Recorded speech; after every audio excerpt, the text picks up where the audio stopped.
And now we move on to Lewis. This Lewis fella, he was a very busy chemist. He got into a lot of different things.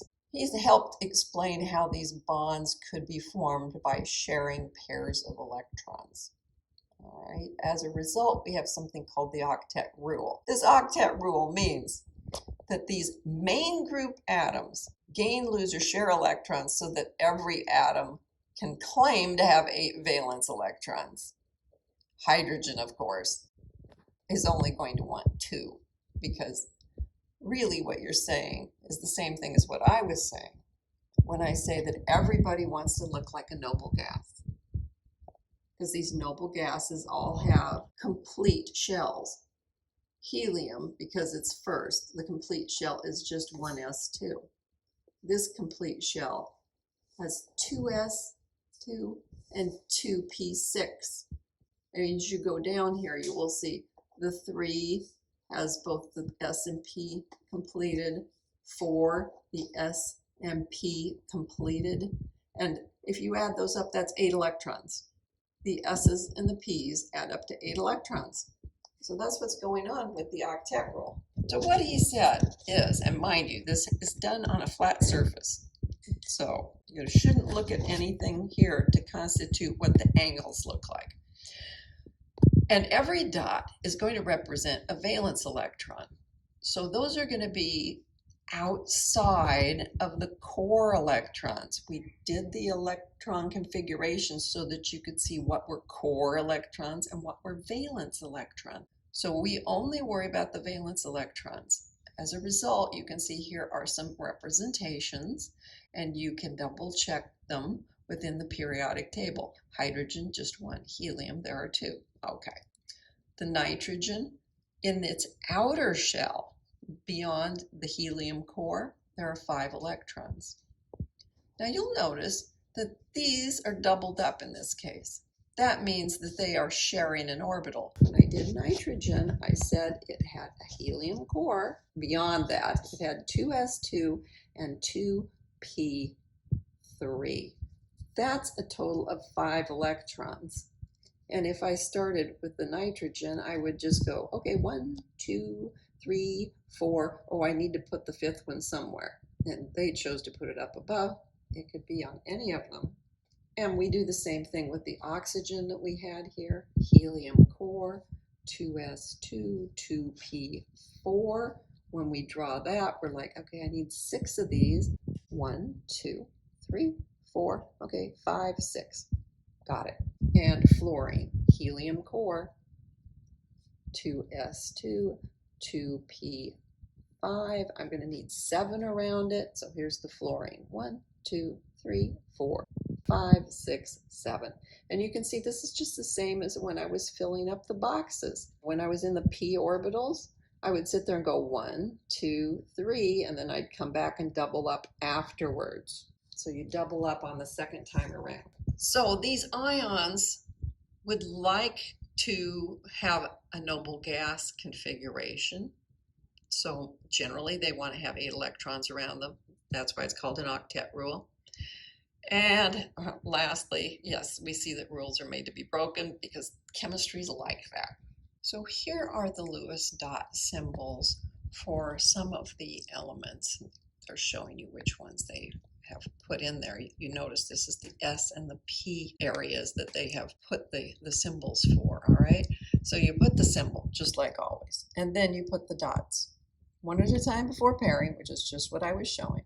And this leads you to the idea of things having a bonding capacity, and that is the number of bonds that an atom can form that will let it obtain an octet, 8 electrons in its valence shell. And the number of unpaired electrons in the Lewis symbol will tell you the number of bonds it can make.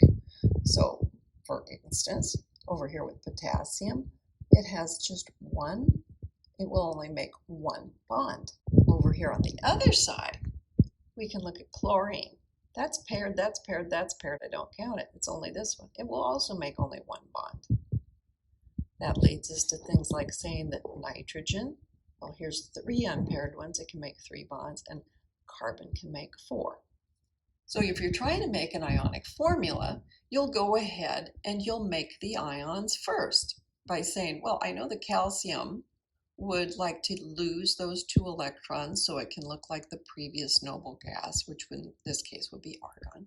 And the chlorines would each like to pick up 1 so that they can turn into chloride ions. And you'll notice there's a little minus sign there, and here's the plus 2. Sometimes we put the minus sign up here because that's kind of not very obvious there. And then we can look and see how it might form some sort of a shape. We won't be completely sure about this, but we'll have the idea that each calcium will be flanked by 2 chlorines in order to make a compound. And that balances the charges so that overall charge is 0. Again, that's just one of the things we stress over and over again.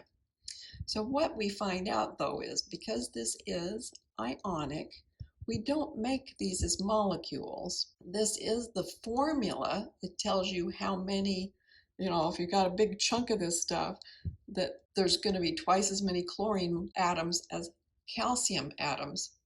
But it forms crystals that are arrays of these ions that are held together by the plus and minus charges. And the calcium chloride then is called a formula unit because you're just telling you the ratio. For every 1 calcium, there are 2 chlorines. Now, when we did ionic, we said they're held together by the positives and negatives attracting each other, but the covalent bonds aren't doing that. Instead, they are sharing. So this is how we explain that 2 nonmetals aren't forming ions. They are just sharing. This is what Lewis is, I would say, most famous for, was this idea of, hey, well, they're just going to share them. And notice the time period. This is before quantum mechanics and chemistry got together. The physicists were just starting to figure out a little bit of the quantum mechanics and hadn't gotten to chemistry yet. So what they say then is that this fluorine would like 1 more electron. So would this one. It has an electron that it could share. So does this one. So they share it. And it will set these up so that all of the electrons start sharing until everybody is happy and has a noble gas configuration. That's the big idea. It's called the octet rule because the noble gases have these 8 electrons from the full S and P blocks, except of course for helium, which only has an S block, so it can only have 2. So we're going to go and take these Lewis structures that you already saw, and we start saying, okay, how can we make this into an atom? So we had these, and we say, hey, if they get close enough together, they can share. So 1 fluorine brought this one, and the other fluorine brought the other one, right? And then what we like to do is just draw a line in place of the shared ones. That way we are distinguishing between the lone pairs that are out here that are only attached to 1 fluorine and this pair of electrons which is between the 2 fluorine nuclei forming a bond. Let's look at these as a Lewis dot structure. This one is totally complete. How's that? Well, each of these is a single bond that represents 2 electrons. The nitrogen have brought in 5. Each of the hydrogens have brought in 1. 5 plus 4 is 9. What? I've only got 8 electrons here. They brought in 9 electrons. Take away 1 of the electrons, you have a positive charge, and then you have 8 electrons and you have the 4 bonds. This is your ammonium ion, which is one of the ones you're supposed to memorize. Notice that when we did a Lewis dot structure and it was an ion, we have the charge out here and we have these brackets to make it real obvious. Hey, this is an ion. This isn't a molecule. So we have another one here that is the same sort of situation. This is carbonate, CO3. Oh, with a -2 charge. That means it's going to have 2 extra electrons. Okay, so the carbon, the oxygens, and 2 extra electrons. We're going to have to explain that a little more. But one of the other things that we notice about this one is there are two lines here. That's a double bond. It represents 4 electrons. That leads us to this guy. Oh, look at that. You know what? I think that's probably a triple bond. Yep, and it represents 6 electrons. So we'll get into the other thing a little more, but this page I wanted you to see a single bond, a double bond, and a triple bond, and what they mean so that you can count them properly when you're doing these.